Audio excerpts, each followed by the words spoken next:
उस इमाम का गम है जिसका वारिस जिंदा है। इमाम असर अलैहिस्सलाम को पुरसा देना है।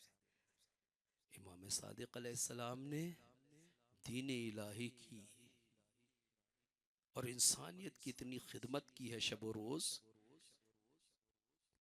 रोज आपका मदरसा इल्म किरदार तशनगान उलूम व मारिफत के लिए खुला रहता था। इतनी मेहनत, शब रोज की मेहनत कि आखिरी उम्र में बहुत ज्यादा लागर हो गए थे मौला।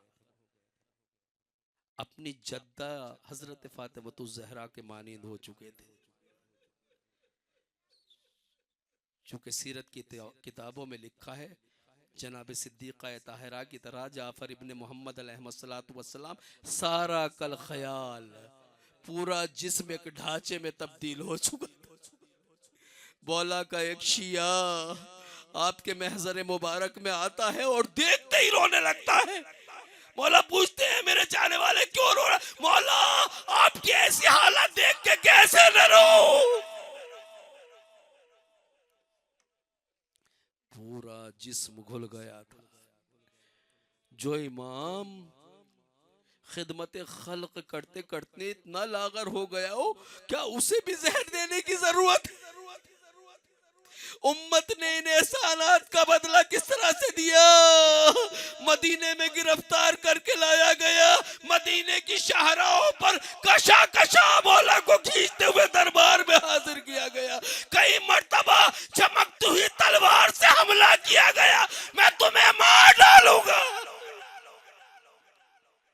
यह अहले बैत के एहसानात का बदला है।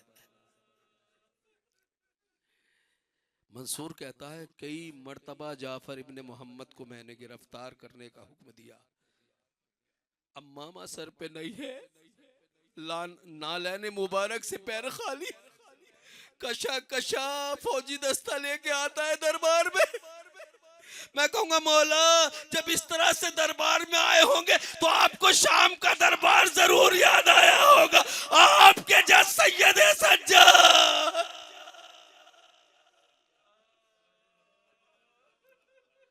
मंसूर खुद कहता है मैंने चमकती हुई तलवार निकाली और जाफर इब्ने मोहम्मद के गले तक लाया। क्या देखा? पैगंबर इस्लाम सामने आ गए। अरे मेरे बच्चे ने तेरा क्या बिगाड़ा?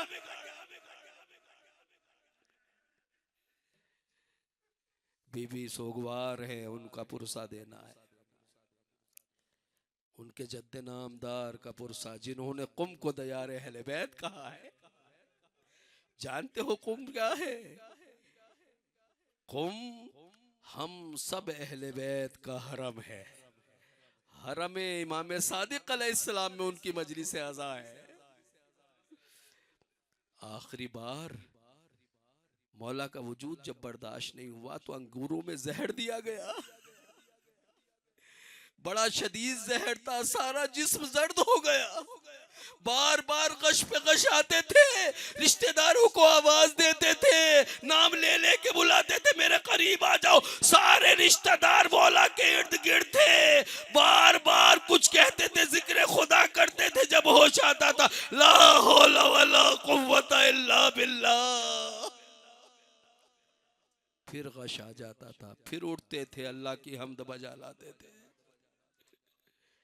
आखिरी बार आपकी कनीज कहती है जब गश से फरागत हुई तो सिलाए रहम की वसीयत की, कते रहम न करना, सिलाए रहम से काम लेना। और बिल्कुल आखिरी वसीयत सबको जमा करके कहा मेरे अज़्ज़ा क़रीब औलाद सब मेरे पास है। सबने कहा सबके सब है। तो आपने आखिरी वसीयत के तौर पे फरमाया उसी जाकनी के इन्ना शफ़ाअतना ला तनालु मुस्तक़िम बस बिस्सलात। ए मेरे और आलो औलाद, मेरे शियो असहाब, याद रखना जो नमाज को सबक समझेगा उस तक हमारी शफाअत नहीं पहुंचेगी। आखिरी वसीयत मौला की, इमाम सादिक अलैहिस्सलाम की वसीयत। ये कह के दम तोड़ दिया।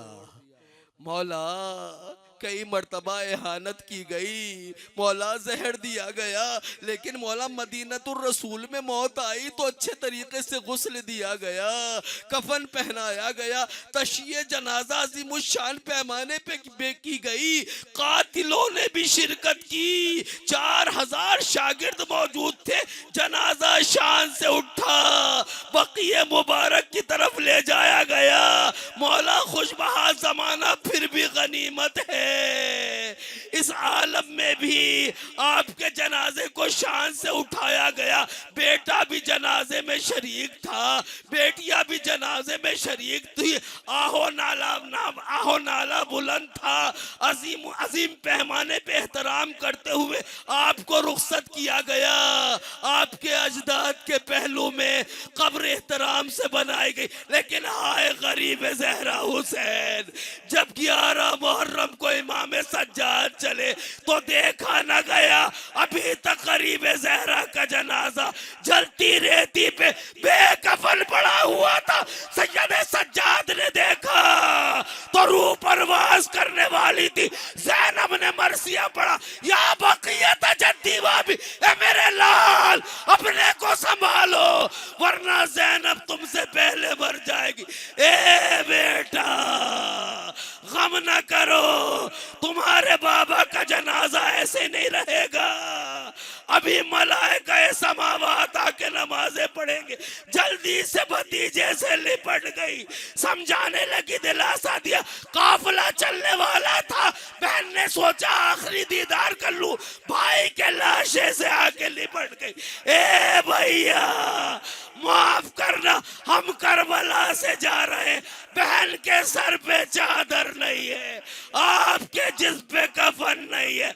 ए मेरे भैया दिल फटना चाहता था, किससे बयान करती, मदीने का रुख किया, या जद्दा सल्लल्लाहु अलैहि या रसूल अल्लाह, हाजा मुरम्मल बिद्दमा सल्लल्लाहु मलाइकतुस्समा वहाजा उसे। ए नाना आप दुनिया से गए तो आपके जनाजे पे आके फरिश्तों ने ना, हाय मेरा माँ जाया हुसैन। ए नाना अभी तक लाशा बेगोरो कफन है, भरी करबला में कोई पूछने वाला नहीं है, ये किस गरीब का जनाजा है। इन्ना लिल्लाह व इन्ना इलैहि राजिऊन। अला लअनतुल्लाह अलल कौमिज़।